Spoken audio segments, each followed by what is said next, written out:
అవన్నీ నాకు ఎలా దొరుకుతాయి సార్? పెట్రోల్ పట్టుకునేవాడిని. ఆ 900 ఇచ్చండి, అవతల జనాలు వెయిటింగ్. ఇవ్వనగా ఏమన్నాయ్యా, నీకు కావాలంటే ఆ 900 రూపాయల పెట్రోల్ బయట తీసే. అలా ఎలా చెప్తాం సార్? పైపెట్లు లాగుతావు, స్ట్రైట్ పీలుతావు, నీ ఇష్టం. బయట తీసే.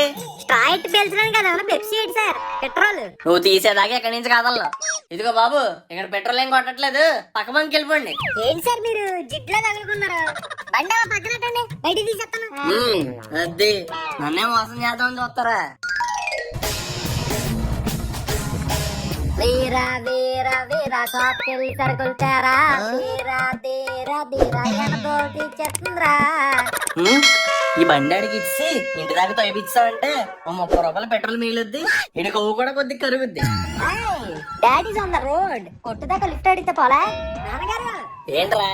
ఏం లేదు నాన్నగారు, కొట్టు దాకా మీ బండి మీద లిఫ్ట్ ఇస్తారేమో అని. ఇప్పుడు బండికి ఇంటి దాకా లిఫ్ట్ ఇవ్వాలరా? అదేంటి